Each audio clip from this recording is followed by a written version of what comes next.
हम सभी भगवान विष्णु के 10 अवतारों के बारे में जानते हैं।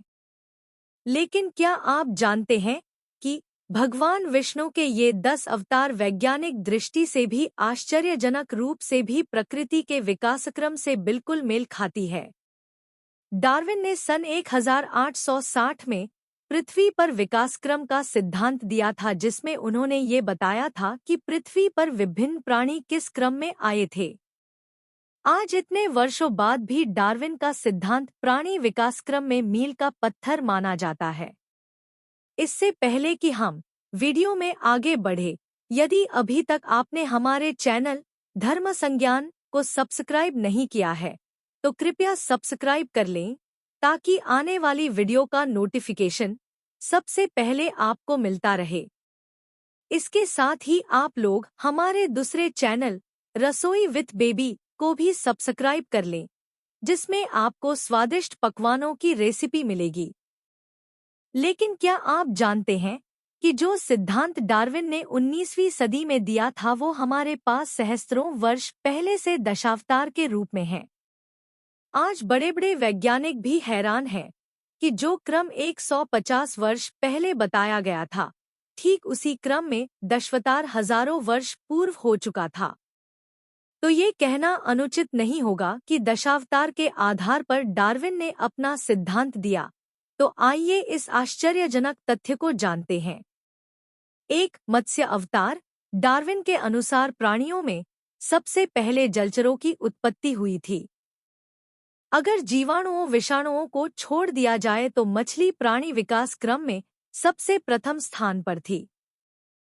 हालांकि जीवाणुओं की तरह ईश्वर को भी सूक्ष्म रूप में माना जा सकता है, जो उपस्थित तो हैं किंतु हम उन्हें देख नहीं सकते। आश्चर्यजनक रूप से भगवान विष्णु ने पहला अवतार मत्स्य अथवा मछली के रूप में लिया। 2. कूर्म अवतार। डार्विन के सिद्धांत के अनुसार दूसरे क्रम में उन प्राणियों और सरीसृपों अस्तित्व में आए जो जल तथा थल दोनों स्थान पर रह सकते थे, जैसे कि कछुआ, मगरमच्छ एवं सर्प। आश्चर्यजनक रूप से विष्णु ने अपना दूसरा अवतार कूर्म यानी कछुए के रूप में लिया। 3. वराह अवतार। डार्विन के सिद्धांत के अनुसार अगले क्रम में वो प्राणी थे जो धीरे धीरे जल को छोड़ थल को अपना निवास स्थान बनाने लगे। थल पर जीवित रहने के लिए वे उग्र स्वभाव के हुए और शिकार कर अपना भोजन प्राप्त करने लगे। वैसे इस समय भी जलचर उनके भोजन का प्रमुख स्रोत हुआ करते थे। आज के जमाने में भी ध्रुवीय भालू उसका निकटतम उदाहरण है। यहाँ पर भी भगवान विष्णु का अगला अवतार वराह यानी शूकर के रूप में हुआ। यहाँ तक कि कथा के अनुसार भगवान वराह ने पृथ्वी को जल से बाहर निकाला, जो डार्विन के सिद्धांत में प्राणियों के जल से भूमि पर आने का प्रतीक है। साथ ही साथ ये अवतार पिछले अवतारों से अधिक उग्र था। 4. नृसिंह अवतार। डार्विन का अगला क्रम मनुष्यों का विकास था, किंतु वे पूर्ण मनुष्य नहीं थे बल्कि पशु एवं मनुष्यों के मिले जुले रूप थे। स्वभाव से अत्यधिक उग्र किंतु पशुओं से अधिक समझदार।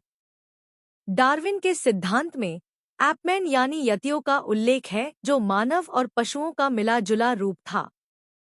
आज के युग में भी गुर्रिले या वनमानुष उसी श्रेणी में रखे जाते हैं, जो है तो पशु किंतु मनुष्य की बुद्धि के अत्यंत निकट है। अगर हम विष्णु के अगले अवतार को देखें तो हमें नृसिंह अवतार पशु एवं मनुष्यों का मिलेजुले रूप में देखने को मिलता है। वे पशुओं की तरह अत्यंत उग्र हैं, किंतु प्रहलाद की प्रार्थना पर मनुष्यों की तरह शांत भी हो जाते हैं। कई देशों में आदम भेड़िए की कथा भी प्रचलित है। 5. वामन अवतार। डार्विन के अगले क्रम में पशुमानव धीरे धीरे पूर्ण मानव की तरह विकसित होते हैं, किंतु उनका पूर्ण विकास नहीं होता। डार्विन इस निएंडरथल यानी पुरातन मनुष्य कहते हैं, जिनकी ऊंचाई लगभग आधे से 2 फुट बताई गई है। इसे हम मनुष्य क्रम का पहला चरण कह सकते हैं। आश्चर्यजनक रूप से अगर हम विष्णु के अगले अवतार को देखें तो वे वामन अर्थात बौने के रूप में आए। ये भी डार्विन के इस चरण से पूर्णतः मेल खाता है। 6. परशुराम अवतार। डार्विन के अनुसार अगला चरण पहले आधुनिक मनुष्यों का है जो लौहकालीन युग में थे। इन्हें भी पूर्ण रूपेण सभ्य नहीं माना जाता। मारकाट करना उनका स्वभाव था और उनके पास पत्थरों और धातुओं से बने हथियार होते थे। विष्णु के अगले अवतार परशुराम भी इसके बहुत निकट है। वे भी परशु धारण करते हैं और क्रोधित इतने कि 21 बार पृथ्वी से क्षत्रियों का विनाश कर देते हैं। परशुराम से ही वास्तव में डार्विन के मनुष्य क्रम की शुरुआत होती है। 7 राम अवतार। डार्विन के अनुसार अभी का जो मानव है अब एक प्राणी के रूप में उससे अधिक विकसित होना संभव नहीं है, किंतु सामाजिक रूप से अब हम अपने आप को विकसित कर सकते हैं। अगला प्राणी रूप विकास तभी संभव है जब ब्रह्मांड में कुछ खगोलीय बदलाव हो। विष्णु का अगले अवतार श्रीराम को मर्यादा पुरुषोत्तम माना जाता है। ये न केवल संपूर्ण मानव है बल्कि समाज की प्रत्येक मर्यादा को वहन करने वाले हैं। भगवान विष्णु के सभी अवतारों में श्रीराम से अधिक सभ्य, संतुलित एवं मर्यादित कोई और अवतार नहीं है। 8 बलराम अवतार। हमारे हिंदी ग्रंथों में बलराम को भगवान विष्णु का अवतार माना जाता है, गौतम बुद्ध को नहीं। बलराम का व्यक्तित्व ऐसा है जो धर्म और अधर्म के बीच उलझा हुआ है। अगर आप श्रीराम को देखें तो उनके मन में कोई संशय नहीं है कि उन्हें किसी भी मूल्य पर अधर्म नहीं करना है।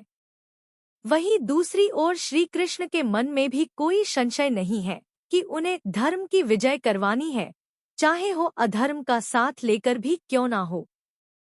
किंतु बलराम इनमें मध्य में है। यही कारण है कि वे भाइयों के बीच होने वाले युद्ध को गलत मानते हैं और तटस्थ रहते हैं। 9 कृष्ण अवतार। इसे परमावतार माना जाता है। जहाँ राम हमेशा से अपने सद्गुणों के कारण विख्यात थे, कृष्ण में हर प्रकार के मानुषिक गुण के साथ साथ दोष भी थे। आजकल के राजनीतिक परिवेश में कृष्ण एक कुशल राजनीतिक के रूप में बिल्कुल फिट बैठते हैं।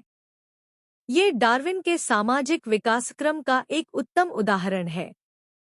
जहां राम ने किसी प्रकार का छल नहीं किया, कृष्ण धर्म की विजय के लिए समस्त छल करते दिखते हैं। 10 कल्कि अवतार।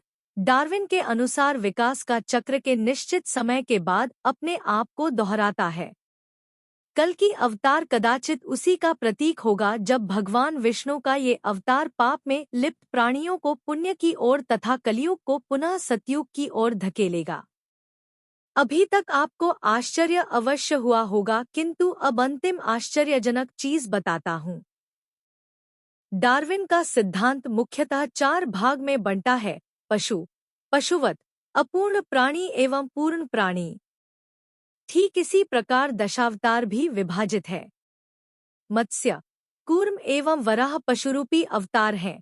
नृसिंह पशुवत अर्थात पशु एवं मनुष्य के मिले जुले रूप हैं। वामन और कुछ हद तक परशुराम अपूर्ण तथा श्रीराम, बलराम, श्री कृष्ण एवं कल्कि पूर्ण पुरुष अवतार हैं। यही नहीं, ये सारे अवतार 4 युगों में भी बटे हैं।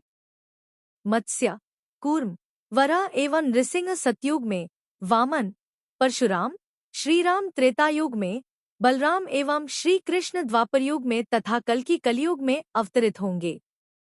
जो सिद्धांत डार्विन ने 150 वर्ष पूर्व दिया था वो हमारे हिंदू धर्म में लाखों वर्षों से है ना आश्चर्यजनक। इसीलिए अपने सनातन धर्म पर सदैव गर्व करें।